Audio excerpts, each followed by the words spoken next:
GLTV, Your TV, My TV, Our TV, GLTV, One.com. On n'a pas d'épines, mais on fonctionne.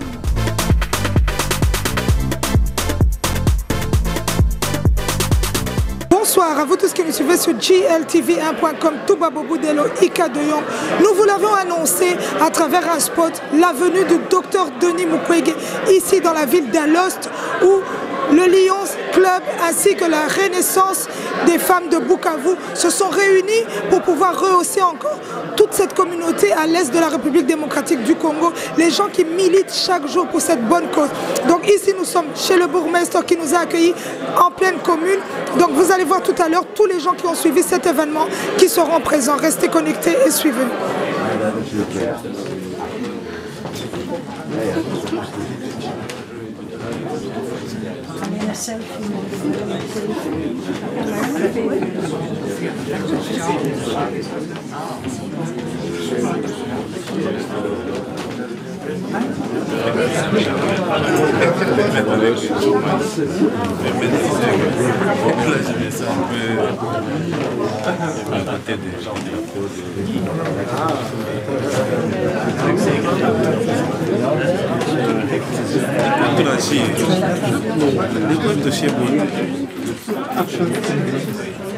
Ils étaient là il y a 4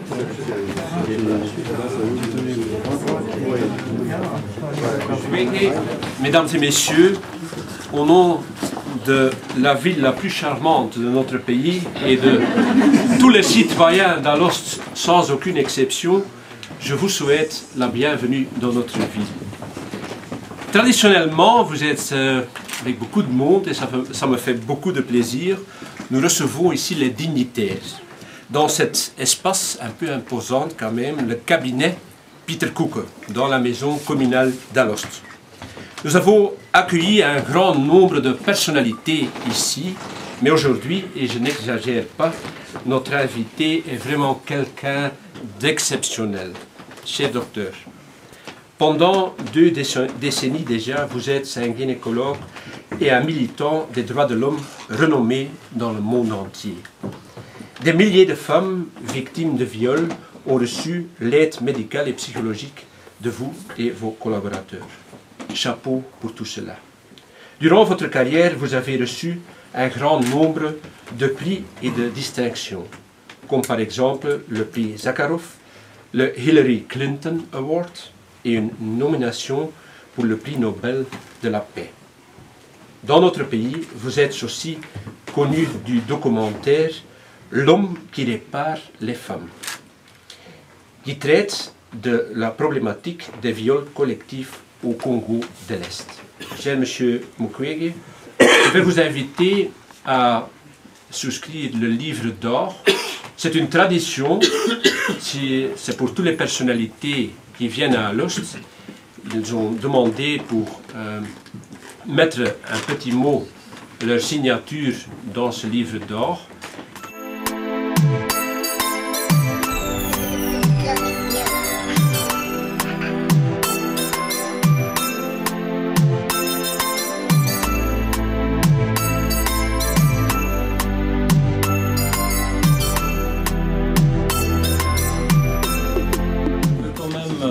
Remercier mon ami le bourgmestre, on se connaît depuis longtemps et c'est toujours un plaisir d'être accueilli avec tant d'honneur dans cette belle salle.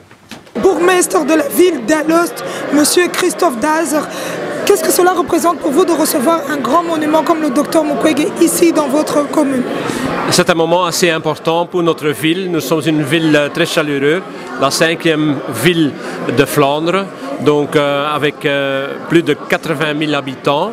Et nous tient beaucoup d'importance aux droits des hommes. Et c'est un icône, si je peux m'exprimer ainsi. C'est quelqu'un qui a fait un travail incroyable et tous nos respects de la ville la plus charmante de notre pays, comme on dit, de tous les Alostois. Et nous sommes très contents qu'il est notre invité. Renato qui in het Nederlands doen. Voor alle mensen die hier in Aalst wonen. Wat kunt u tegen hun zeggen? Want ze gaan vanavond heel ver komen voor deze uitnodiging waar dokter Mukwege aanwezig zal zijn. Ja, ik ben eigenlijk heel tevreden dat dokter Mukwege onze gast is in de meest charmante stad van ons land. Maar het is een heel belangrijke figuur. Hij heeft talrijke prijzen mogen ontvangen en hij is een echte voorvechter voor de mensenrechten. En mensenrechten zijn zeer belangrijk in onze maatschappij. Meer dan ooit een heel actueel debat met alles wat er gebeurt rondom ons in Europa. Heel belangrijk ook in Afrika uiteraard. En we willen hem een sacrale plaats geven omdat we weten dat hij zoveel heeft gedaan, zoveel menselijke warmte heeft gegeven. Wij vanuit ons warm Aalsters hart dragen hem een heel warm hart toe. En hij is hier heel welkom en we zullen hem met de nodige en passende Grand Deur ook ontvangen. Hartstikke bedankt meneer. Een fijne avond. Heel graag gedaan, dank u. À nos côtés, on a le docteur Denis Mukwege ici présent à la commune d'Alost, invité comme invité d'honneur à un événement qui réunit le Lions Club et la Renaissance des femmes de Bukavu. Bonsoir docteur Mukwege. Bonsoir madame. Dites-nous, est-il événement qui vous ramène encore ici en Belgique pour réunir autant de gens autour de cette cause dont vous vous battez chaque jour et vous militez chaque jour pour que le monde entier puisse connaître ces atrocités que les femmes subissent en République démocratique du Congo? Qu'est-ce que vous pouvez dire? Madame, vous savez, ici à Alost, nous avons un très bon souvenir de leurs actions au niveau de Bukavu. Des équipes de médecins, gynécologues, obstétriciens, des infirmières viennent régulièrement à Bukavu, envoyées par cette commune, pour faire des formations, pour nous aider à soigner aussi des cas compliqués. Et donc, je crois qu'ils ont établi une relation par l'organisation Renaissance, une relation très importante pour les femmes de notre région. Oui, et quand on voit que ces gens qui sont ici en Europe et que quand même ils réunissent autant de, on peut dire des médicaments, des appareils, et ils se disent qu'ils viennent vous soutenir pour cette cause que vous combattez chaque jour, et que vous voyez que ces gens sont des Européens mais qui ont quand même ce souci-là de la République démocratique du Congo. Qu'est-ce que vous pouvez dire, un mot d'encouragement à toutes ces personnes? Je crois que c'est quelque chose qui me touche profondément. C'est pour cette raison que quand ils m'ont invité, je n'ai pas hésité une seule seconde pour dire oui, puisque je crois à beaucoup de visages ici, je les connais puisqu'ils viennent régulièrement, et je crois qu'une charité de ce type, ils viennent de très loin, mais ils souffrent avec les femmes congolaises qui souffrent, ils souffrent avec la population congolaise qui souffre. Je crois que c'est quelque chose qui vous touche tout simplement. Et l'émotion est si grande qu'on ne sait pas l'exprimer. Et je crois qu'il faut pouvoir créer la même chose dans la population congolaise, puisque nous avons des capacités, nous avons des ressources humaines énormes. Mais parfois, il y a ce manque de charité qui fait qu'on ne regarde pas autour de soi, on ne regarde pas la souffrance de l'autre et considérer la souffrance de l'autre comme notre propre souffrance. Et là, je crois que bravo à ces médecins, à ces infirmières, à ces accoucheuses qui viennent régulièrement au Congo pour nous soutenir. Docteur Mukwege, nous arrivons à la fin de l'année 2015. Quel bilan vous tirez après toute cette année où on vous a appelé partout pour tous ces prix et qui vous ont aidé aussi pour faire évoluer votre travail? Une conclusion? Nous allons rentrer en 2016 en tant que docteur Mukwege. Moi, je crois que vous savez que nous, les Congolais de la base, ce que nous attendons, c'est vraiment une alternance démocratique en République démocratique du Congo. Nous ne voulons plus voir le sang des Congolais couler. C'est trop, et pour nous 2016 doit être une année où les Congolais doivent expérimenter autre chose que ce que nous avions connu depuis maintenant 2 décennies. C'est un vœu, nous l'appelons du fond de notre cœur, et nous appelons la responsabilité de tous les Congolais de comprendre que cette année doit être une année d'alternance pour donner la chance aux autres qui veulent faire la différence de pouvoir le faire. Merci docteur Denis Mukwege, merci. Je vous en prie madame. Mag ik ook, beste vrienden, jullie begrip vragen dat ik, en dat komt gezien onze eregast, onze spreker, En gezien de vele Congolese vrienden die van vrij ver zijn gekomen, dat ik in het Frans verder ga. Bonsoir mesdames et messieurs, bonsoir mes chers amis, Jambo Karibu Sana. Bienvenue à tout le monde au nom du Lions Club Dirk Martens. On va vous souhaiter, on ne va pas souhaiter la bienvenue et spécialement à des personnes individuellement, parce que ce soir nous sommes tous égaux, nous sommes tous des amis du docteur Mukwege.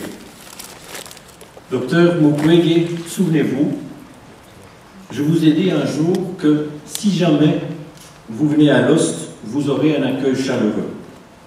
Mesdames et messieurs, je vous invite à souhaiter la bienvenue au docteur avec un applaudissement chaleureux.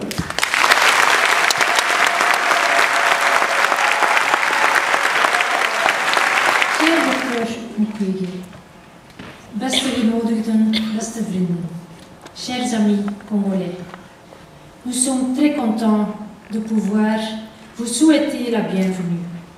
We zijn zeer verheugd jullie hier in Aalst te mogen verwelkomen, ter gelegenheid van het bezoek van Dr. Mukwege. Warafiki, aksanti kwa kukuya leo, mimi nakubali kama imangaribi urafiki katika Ubelgichi na Ukongo. Itakuwa tena. Nguvu sana, karibu tena sana.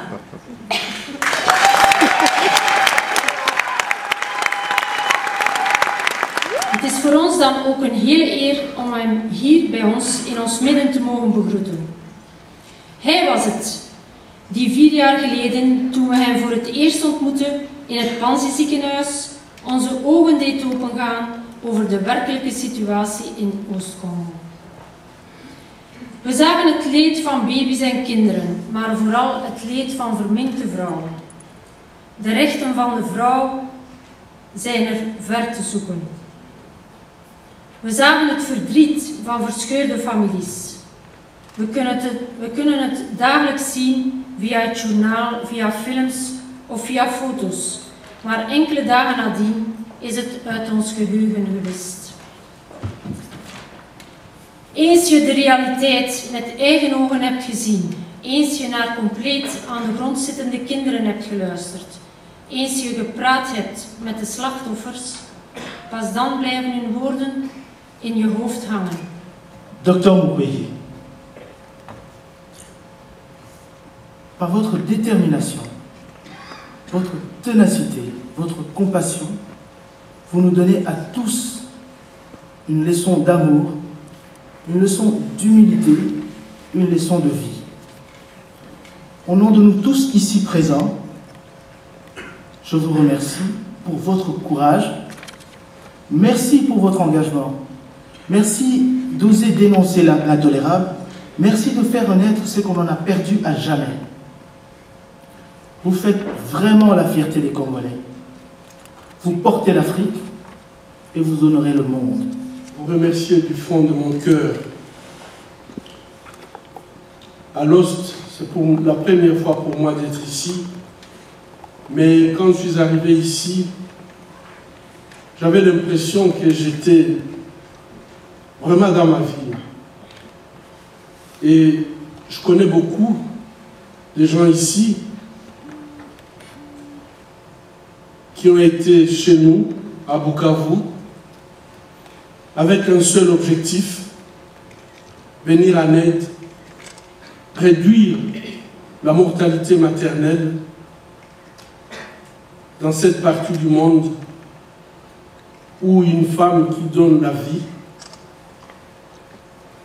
1000 fois sur 100 000, décède encore en donnant la vie. Peut-être pour vous donner l'échelle, dans certains pays européens aujourd'hui, le taux de mortalité maternelle a été réduit jusqu'à 5,3 pour 100 000. Et donc vous dire à quel point dans cette partie du monde, à cause de la guerre, à cause de l'absence de l'engagement des dirigeants et une mauvaise gouvernance, les femmes meurent lorsqu'elles sont en train de donner la vie. Et c'est inacceptable. Ces refus a été également exprimé par la population d'Alost où les médecins, les gynécologues, obstétriciens, les accoucheuses, les infirmières et d'autres viennent régulièrement 3 fois par an pour tout simplement soutenir ces femmes,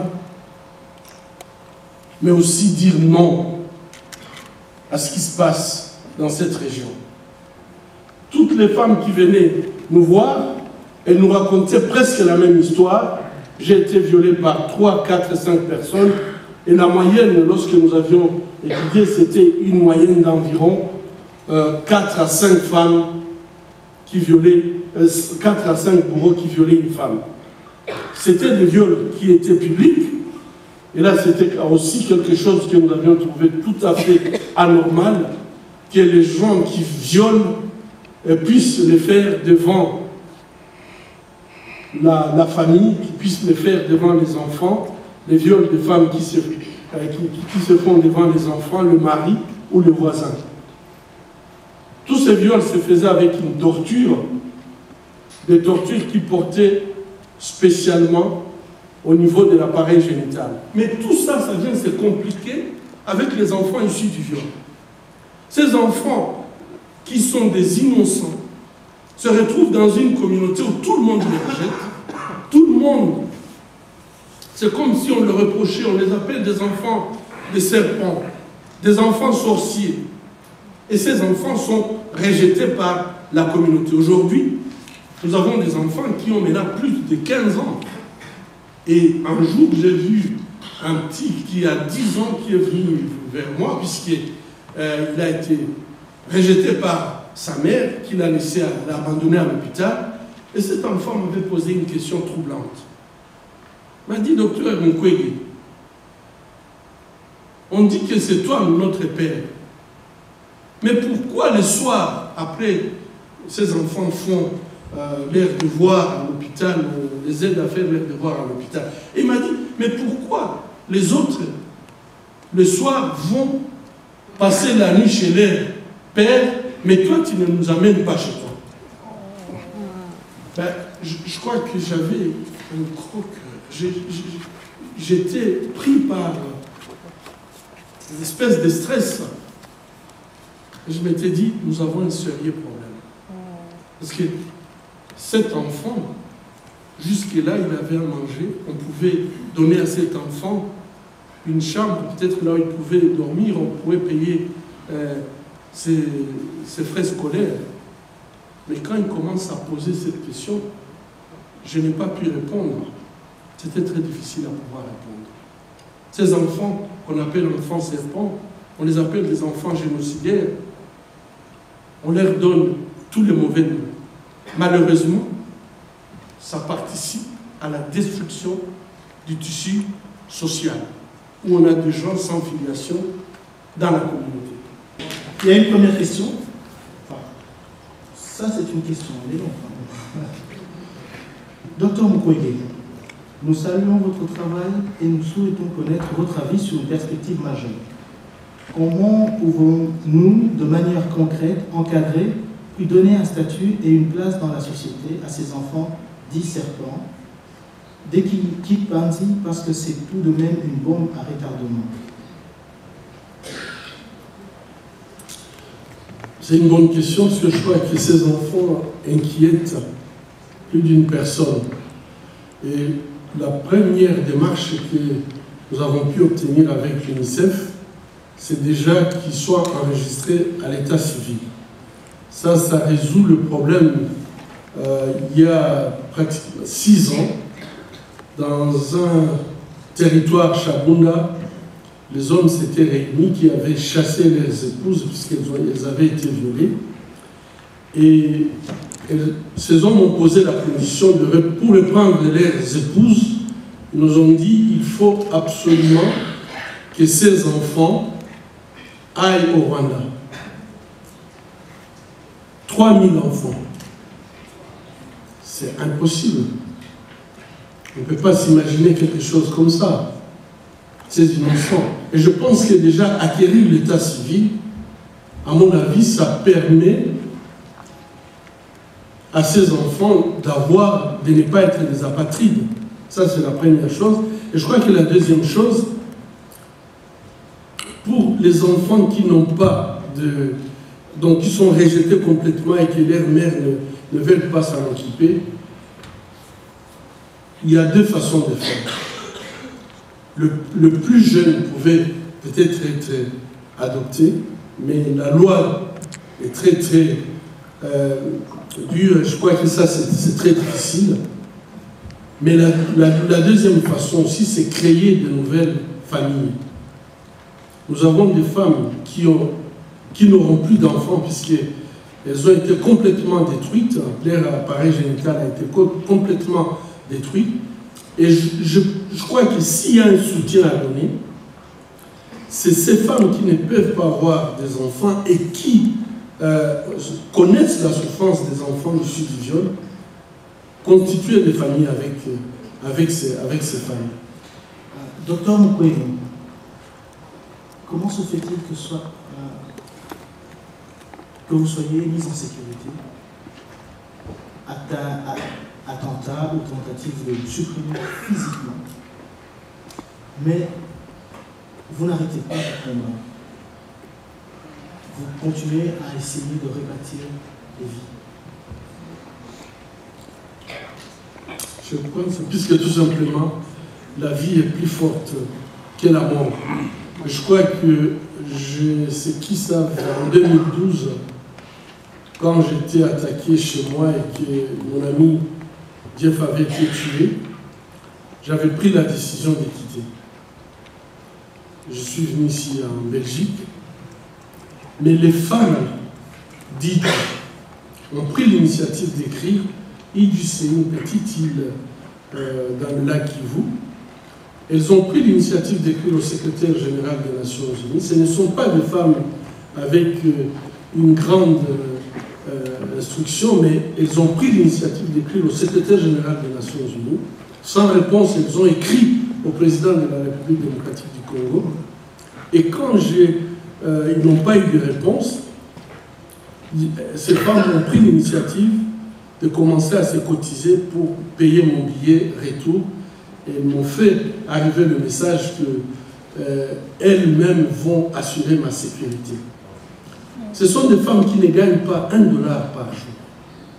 Elles travaillent dur, mais ne peuvent pas avoir $1 par jour. Et quand elles sont venues pour la première fois avec des ananas à l'hôpital, qu'elles ont vendus à $50, et quand on m'a communiqué ça, je n'avais pas le choix. Il fallait vraiment retourner. Et quand je suis retourné, leur accueil, il y avait 25 femmes qui étaient prêtes à passer la nuit à l'hôpital, puisque maintenant je vis à l'hôpital, à passer la nuit à l'hôpital pour ma protection. Comment on peut résister à une pression comme ça? Je crois que...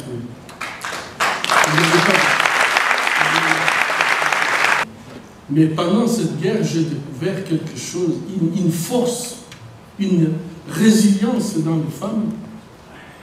Et j'ai la certitude que le Congo ira mieux le jour où nous, les Congolais, nous comprendrons que les femmes font déjà beaucoup et qu'il faut leur donner la place qu'il faut.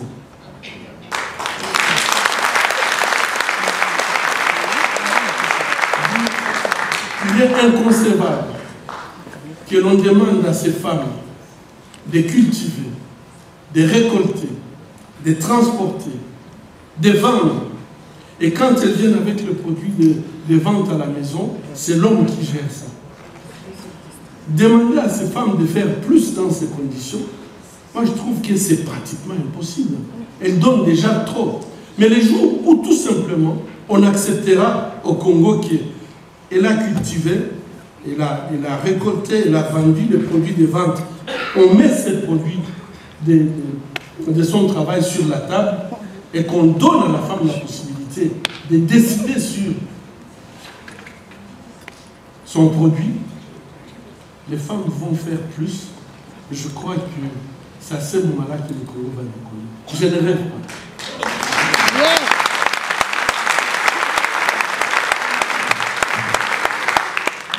Une autre question relative. Je peux terminer par vous dire, depuis avant même mon retour, c'est les femmes qui portent le Congo sur leurs épaules. Ah, yes. Personne ne va le Yes.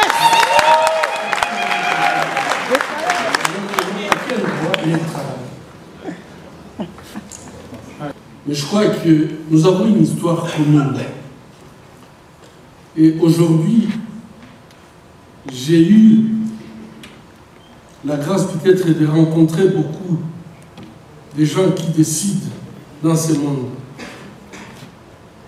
Et ce que j'ai constaté, c'est que c'est seulement la classe politique belge qui connaît bien le Congo. Et ce sont des Belges qui ont l'expertise sur le Congo. Mais c'est comme si on veut en fait oublier une histoire et donc couper les liens, comme si ces liens n'ont jamais existé. Mais quand vous posez la question à un Français, il vous dira « je vais bien, mais vous savez, le Mali nous pose encore des problèmes, les Tchad ou la République centrafricaine ne sont pas encore bien stabilisés. » Les Américains, c'est toujours « we have to act ». Mais comment? Vous sentez que c'est un nuage. Mais quand vous pouvez discuter avec les gens ici, ils connaissent très bien. Ils savent très bien ce qui se passe. Et je trouve que si cette expertise n'est pas utilisée pour sortir le Congo dans la situation actuelle, on aura effacé une histoire. Mais moi, sur mon attestation de naissance, c'est toujours marqué « né au Congo belge ».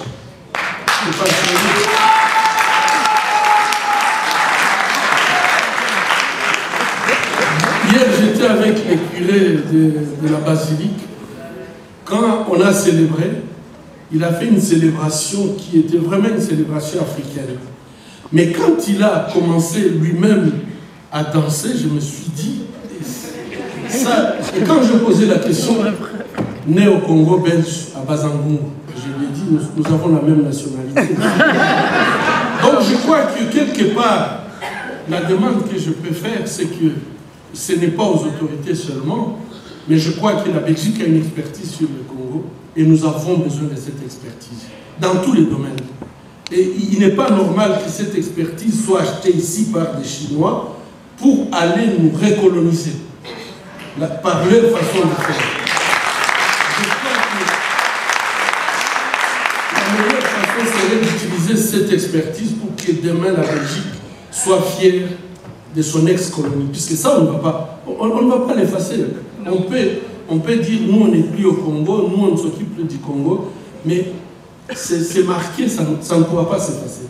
Et donc, moi, je crois fermement qu'aujourd'hui, on ne peut pas globaliser l'économie sans globaliser les droits de l'homme. Ce sont deux choses qui doivent aller ensemble. Et on ne peut pas laisser aujourd'hui le Congo vautour qui viennent, qui font des actes de barbarie sans pouvoir se poser la question sur le Congo. Et là, je vais très long, mais aussi court. Je crois qu'aujourd'hui, ce que nous pouvons demander, vous savez que tous ces conflits qu'on voit ici, ce n'est pas parce que les Africains sont des barbares. C'est puisque nous avons initialement la malchance d'avoir le coltan, donc le minerai que nous avons tous dans nos téléphones, dans nos laptops. Et il y a des négociations qui sont en cours. Déjà, le Parlement européen a déjà voté pour qu'il y ait une loi contraignante sur la traçabilité des minéraux qui viennent de la région des Grands Lacs, qu'on puisse savoir qui exploite, qui profite de ces marchés, et que quand ça arrive dans votre laptop ou dans votre téléphone, que vous soyez en mesure de poser la question à votre fournisseur et qu'il puisse vous dire « je vous certifie que ces minéraux, on ne l'a pas exploité là où on a violé des enfants, on ne l'a pas exploité là où on a violé des femmes ou là où on a tué des gens ».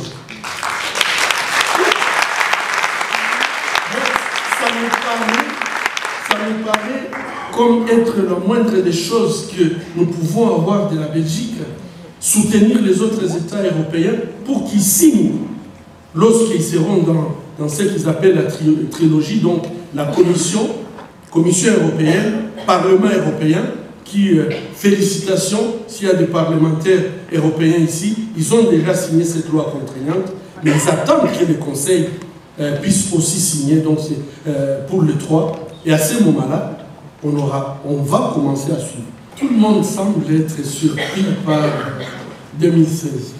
Mais nous avions voté la Constitution en 2005. Et cette Constitution prévoyait que les élections locales devraient prendre place en 2006. Vous le savez, nos communes, nos villes sont dirigées par des personnes qui sont nommées. Depuis 2006, on n'a jamais eu des élections locales. Et pourtant, c'est constitutionnel. On l'a toléré.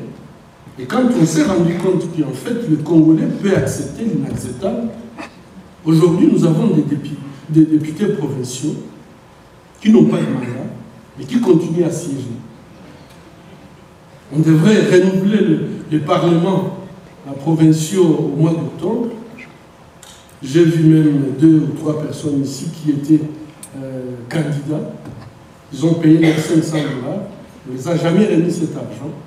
On n'a jamais organisé les élections. Et la population s'est tue. Les gouverneurs de province doivent être votés. Vote indirect. Aujourd'hui, vous savez qu'ils ont été nommés.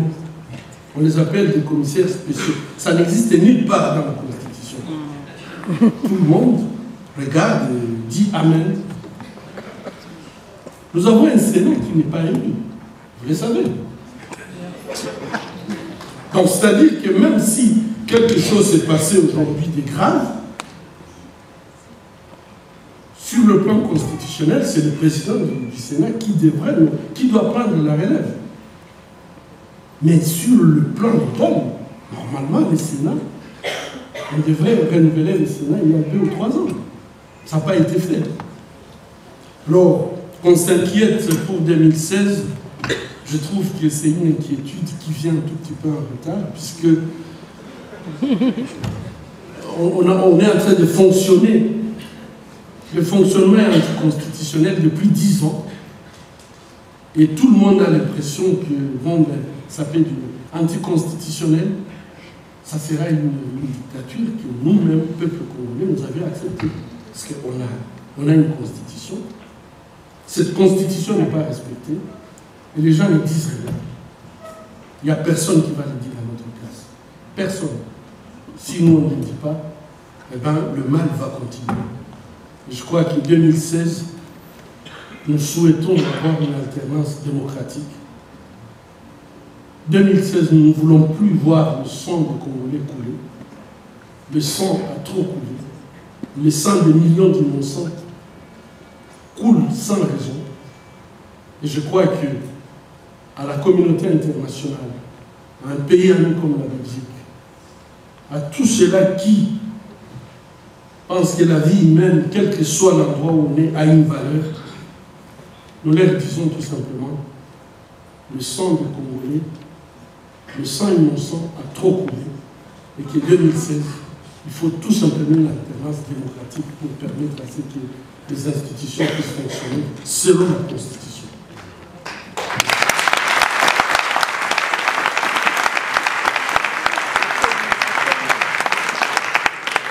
D'accord, merci beaucoup. Merci beaucoup pour votre intervention. Merci pour vos réponses aux questions. Réponses très pertinentes. On apprend toujours à votre rencontre. Mais je veux quand même que tout le monde sache que le Congo est quand même un pays très beau et extraordinaire, avec des gens fantastiques. Et ce qui me frappe toujours, c'est que les Congolais, malgré leurs problèmes, leur misère, ils chantent, ils dansent, ils ont le sourire et ils ont la joie de vivre.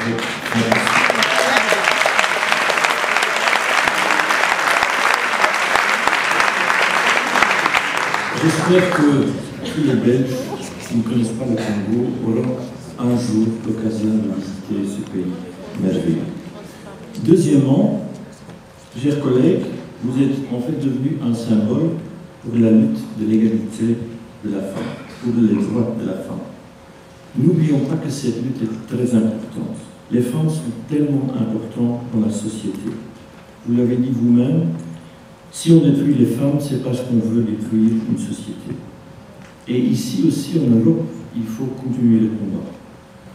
On ne peut jamais accepter les gens qui viennent d'ailleurs avec d'autres idées, d'autres religions et qui ne respectent pas l'égalité entre femmes et hommes.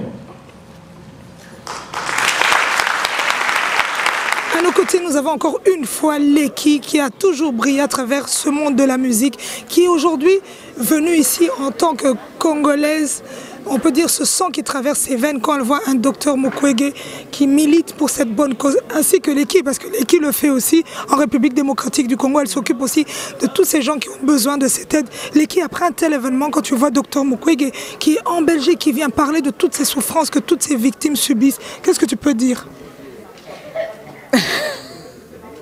Là, j'ai toujours plein de choses à dire, mais là, je reste un peu silencieuse. Non, je suis contente d'être ici. J'étais au courant de cet événement il y a 2 jours de ça, donc c'est vraiment dernière minute. J'ai participé au film d'Angèle Diabang qui parle justement de l'hôpital Panzi et de ce que Denis Mukwege fait avec la chanson Le Congo. Donc je vais aller rendre visite au mois de février. Il est là, il faut que j'y aille maintenant, juste pour dire merci pour ce que tu fais, toi et les gens qui t'épaulent. Merci, je te dis merci en tant qu'enfant du Congo, en tant que femme qui a connu les abus sexuels et le viol, donc j'ai plein de raisons pour dire merci et lui dire qu'il n'est pas seul, quoi. Même s'il doit déjà le savoir, ça reste important qu'il le sache. Et je suis en même temps un peu attristée, je suis contente de te voir là. Mais il n'y a pas assez de Congolais ici. Où est-ce qu'ils sont? Où est-ce qu'ils sont au café à Matongé, je sais pas quoi. Je sais pas qu'est-ce que vous foutez. Franchement, qu'est-ce qu'on fait, quoi. Franchement. Mais je suis contente de vous voir là aussi, des jeunes aussi, parce que vous me disiez tout à l'heure, ça fait 2 ans qu'on t'a pas vu. Moi, je milite, je fais mes trucs avec l'ASBL, avec les gens qui m'épaulent, moi, et je vois quand même, cette dernière année, quand même de plus en plus de jeunes, 18 ans, des petits, 17, 18, 19, ou tout jeunes, sortis de l'UNIF, qui sont quand même là, ouais, on veut en savoir plus. Qu'est-ce qu'on peut faire? Et ça donne de l'espoir. Mais les autres, excusez-moi, il y en a beaucoup qui ont du blablatage comme ça, parce que ouais, ça on peut le faire, parler. Mais qu'est-ce qu'on fait? Donc, excuse-moi si je vais pleurer. Non, Leki, on va te laisser parce qu'il y a beaucoup d'émotions qui est au rendez-vous. Mais c'est bien les émotions. Tu as raison de le dire, parce que les gens ont besoin de l'entendre. Parce que quelque part, on se dit, c'est bien de faire du bruit, c'est bien de poster des vidéos sur les réseaux sociaux, c'est bien de crier sur tous les toits, moi j'aime le Congo, mais c'est ici que vous devez être. C'est quitter vos maisons et être en ces lieux et écouter ce monsieur qui milite chaque jour pour cette cause humanitaire en République démocratique du Congo. Merci Leki. Voilà. Merci d'être toi. Merci à toi. Docteur Bongania du MLC. Docteur Bongania, tel événement, le docteur Mukwege vient pour cette cause humanitaire. Quand on parle de la République démocratique du Congo, vous êtes aussi concerné. Vous vous battez à chaque fois à travers ce grand parti politique qui est aussi un parti politique en République démocratique du Congo qui fait connaître aussi toutes ces douleurs, toutes ces maltraitances envers toutes ces femmes. Qu'est-ce que vous pouvez dire d'abord en tant que médecin? D'abord, je remercie votre chaîne pour cette interview. Ce qui est important aujourd'hui, moi autant que tous les participants de cette soirée, c'est d'abord de parler de la souffrance des femmes en RDC, de la souffrance des femmes après des violences sexuelles. C'est important de briser le silence, comme mon estimé confrère, le docteur Mukwege, le fait régulièrement et encore aujourd'hui à Alost. C'était important qu'ils puissent rappeler qu'il y a des êtres humains qui, par la mauvaise gouvernance, qui par les difficultés que la région de Grand Lac connaissent en ce moment, ces femmes souffrent. Les enfants, des bébés, même des hommes, il a parlé de 1% d'hommes victimes de viol, que tous ce calvaire soit connu au grand jour, pour que ça puisse sensibiliser la communauté des humains, la communauté internationale, et nous aussi congolais. Je suis fier d'ailleurs, au passage, de féliciter la communauté congolaise qui est venue nombreuse aujourd'hui pour écouter le docteur Mukwege, comprendre la réalité sur le terrain et soutenir. On a vu beaucoup participer à l'achat du livre qui a été écrit par le docteur Mukwege afin de participer à l'action qu'il mène sur le terrain. En tout cas, en tant que médecin, je suis touché. Et la raison pour laquelle je suis ici. Voilà. En tant qu'homme politique, nous rentrons d'ici quelques jours en 2016. Et quand vous voyez qu'il y a des mots qui sortent d'un médecin qui vient de cette partie de la République démocratique du Congo où les gens subissent tellement d'atrocités, et vous qui militez pour cette cause aussi, qu'est-ce que vous pouvez dire? Parce que là, on rentre en 2016, il parle d'alternance. En quelques mots, on va vous écouter. En communion avec le docteur Mukwege, 2016 est l'année de l'alternance politique, effectivement. Nous ne pouvons pas accepter. Au niveau du mouvement de libération du Congo, nous le disons au quotidien, nous devons absolument aller aux élections pour qu'il y ait l'alternance politique. Nous ne voulons pas un jour de plus à l'actuel président à la tête de notre pays. Il a déjà eu les 2 mandats et il n'a plus droit à aucun autre mandat. Cela est inscrit dans notre constitution et tous les partis politiques d'opposition, en ceux y compris les MEXC et l'Église catholique et les confessions religieuses et le peuple congolais, nous voulons qu'il y ait un changement. Dr Mukwege aussi a fait sa part, l'a exprimé, et moi je le dis avec force, nous n'accepterons plus que les choses restent dans cet état. Nous voulons qu'il y ait l'alternance politique et nous espérons que ça sera pour les jours et semaines à venir. Voilà. Merci M. Bongane, bonne soirée. Merci à vous aussi. Merci. Monsieur Compagnie, vous qui êtes aussi présent dans ce gouvernement belge, et quand vous voyez un docteur Mukwege ici en Belgique venir aussi à Alost, une ville où il y a beaucoup d'Européens ainsi que Congolais qui se réunissent pour pouvoir l'écouter, quelles sont vos impressions? Vous savez, c'est une belle gifle. La réalité, c'est que bon, le docteur Mukwege, désormais, il est universel. Donc, il peut être reçu dans n'importe quelle ville, dans n'importe quel village. C'est toujours valable. Mais la réalité voudra que les problèmes qu'il promène, les problèmes qu'il soulève, devaient être de la conscience de la capitale, devaient être de la conscience du fédéral, devaient être de la conscience d'un chacun, de chaque Belge. Parce qu'on peut dire tout ce qu'on veut, ce qu'il a dit là à propos de l'expertise du Congo, c'est une réalité. Tout à fait. Tous les pays tournent en rond, et puis on prend son téléphone, on l'appelle la Belgique en cachette. Dites-nous où est-ce que vous en êtes avec vos... J'oserais dire, avant c'était des oncles, mais c'est quasi vos frères là, vos frères et sœurs, où en êtes-vous? Et ils répondent aussi en cachette, et la vie continue. Et c'est ça le drame. Mais je crois que le docteur Mukwege est universel. Tous les villages de la Belgique peuvent le recevoir. Toutes les villes de la Belgique peuvent le recevoir parce que son discours, il est unique et universel. Voilà. Ouais. Donc je crois que le message est assez clair. C'était Monsieur Compagnie sur GLTV1.com. Merci. Monsieur De Hurt, ce soir vous êtes venu ici présent à un tel événement. Le docteur Mukwege est venu ici à Alost pour parler des problématiques en République démocratique du Congo. Après une telle soirée, qu'est-ce que vous avez conclu? Je pense que c'était vraiment une soirée merveilleuse. Il y avait beaucoup de monde, pas seulement il y avait beaucoup de monde, les gens étaient très attentifs et ils ont vraiment admiré le docteur Mukwege à juste titre parce que c'est un homme formidable qui, même au risque de sa vie, fait tout pour aider les femmes à Bukavu, à Panzi, qui sont victimes de viols, de brutalité, de massacres en fait. Donc voilà, et en voyant cette ville d'Alost qui accueille un grand monsieur comme Dr Mukwege, qu'est-ce que vous pouvez dire à toute cette communauté qui ont répondu présent? Pardon? Qu'est-ce que vous pouvez dire à toute cette communauté qui ont répondu présent en voyant que c'est ici à Alost en Belgique que ça s'est passé? Je pense qu'une telle soirée est importante, pas seulement parce que ça donne un soutien matériel à son action, mais ça rend aussi la population consciente de ce qui se passe là-bas. Je le sais, j'ai été là. J'ai été plusieurs fois dans votre pays. Mais la plupart des gens ne se rendent pas compte du tout que ça se passe en l'année 2015. Et le passage de du professeur et du docteur Mukwege est important précisément pour cette raison, de rendre conscient les gens que là, il se passe des choses qui sont tout à fait inacceptables et qui sont en fait des brutalités. Nous vous remercions énormément d'être passé sur GLTV. Merci. Merci beaucoup. Merci. Ouais.